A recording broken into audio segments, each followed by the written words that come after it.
Hey guys, how you doing? In this video, I would be answering few common queries related to proof of funds for express entry of Canada. So if you're interested in applying Canadian PR, please do watch this video until the end because there's a lot of information that can be useful for you. Hello everybody, this is Shitanshu from Dream Abroad. If you want to immigrate to Canada or Australia without paying hefty fees to consultants, please visit my channel. I've got so many videos on the immigration process of both of these countries. I do upload videos almost every day now, so if you haven't subscribed my channel yet, please subscribe it right now.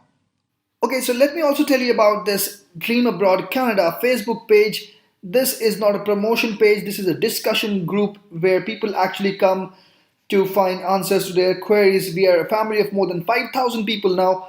So if you do have queries on the Canadian immigration process, please come over to this page and find answers to it. Also, if you do know some of the details, please do reply to queries of other people and help the community grow. I'll provide the link to this Facebook group in the description box below. So before I start this video, let me quickly tell you about two other videos on proof of funds that I uploaded around 4 months ago. The first video is on the basics of proof of funds. How much money do you actually need in your account? Why is it required? Which all things can be used as proof of funds like mutual funds, provident fund, property valuation, jewelry valuation. Can these be used for proof of funds or not? Everything in the first video. The second video is about the gift deed, where you can get to know how you can actually get money from your parents or relatives and as a gift and then show it as proof of funds. Please do check out these videos. The links are in the description box below.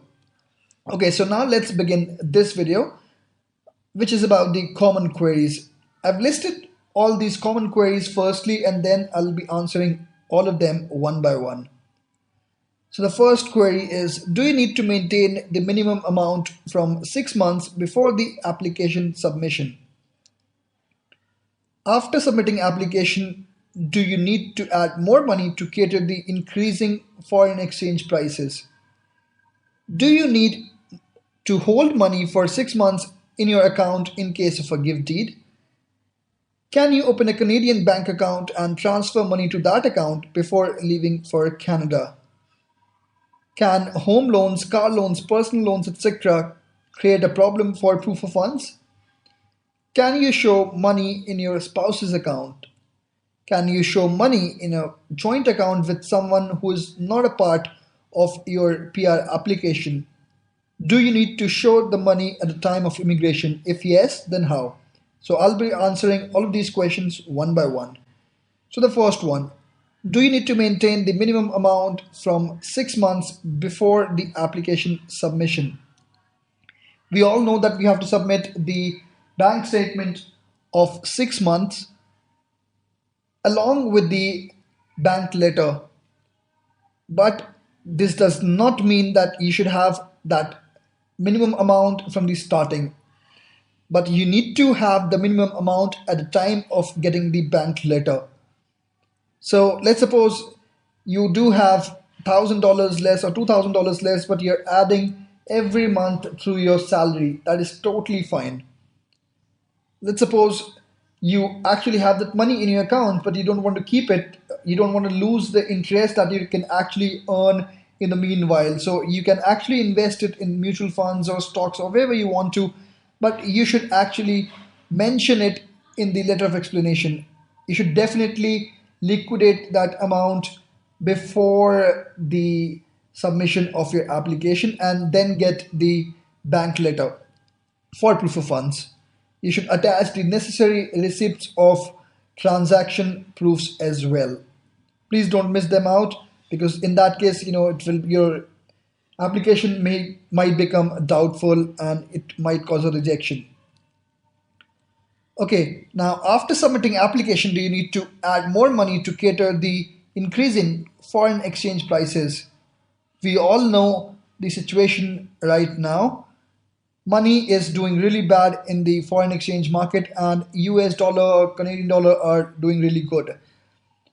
But The good news is that if you have submitted the application, you need not worry about it. IRCC considers the foreign exchange rate on the date of application submission. So let's say that you actually had, you submitted your application on the 15th of September. That day the rate of exchange was 55 rupees, Indian rupees, for one Canadian dollar. In that case, and in future it does, goes up to 57 also. So you need not worry about it. It should be, for you the price would be calculated, or rather the funds would be calculated according to rupees 55 for one Canadian dollar only. Okay, next question. Do you need to hold money for 6 months in your account in case of a gift deed? No. You can leave it, you can have it even 2 days before the submission of your PR application. So there's no need to have it for a longer period of time. You can just have it the before the submission of your application, but you should have the necessary documents for a gift deed. Okay, can you open a Canadian bank account and transfer money to that account before leaving for Canada? Yes, you can definitely do that. Scotiabank actually offers a Start Right program. It does offer the facility to open a bank account being in your home country, and you can transfer the money into the Canadian bank account. Okay, can car loans, home loans, personal loans create a problem for proof of funds? No, please don't worry about it. Officials are not concerned about your financial status, liabilities, or your net worth.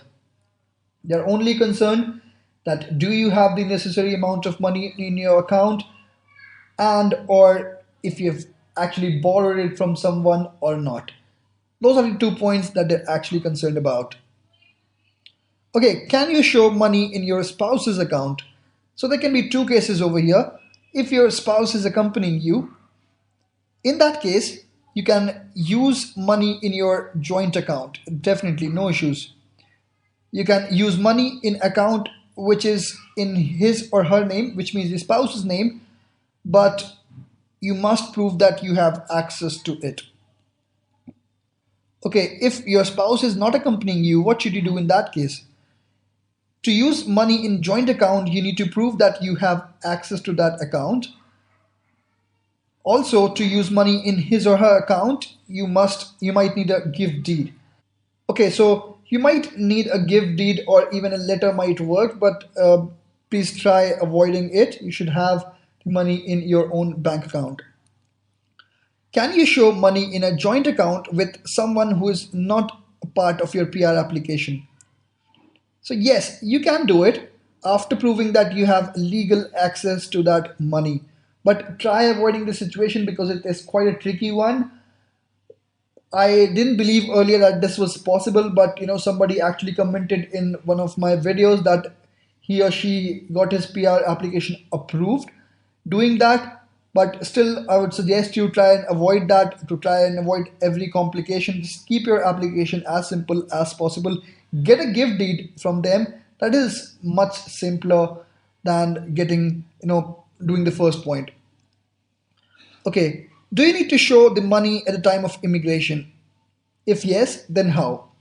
So when we land in Canada at the time of immigration at the airport, the immigration officer might ask you about the proof of funds. How are you going to settle in Canada? He might ask you these questions. There's a little chance that they will ask it, but they might ask.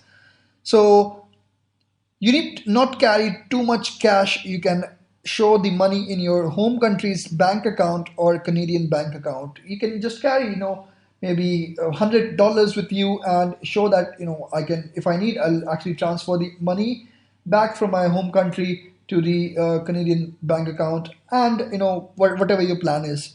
They're totally flexible to it, but you should definitely have that amount of money. You should have legal access to that amount of money.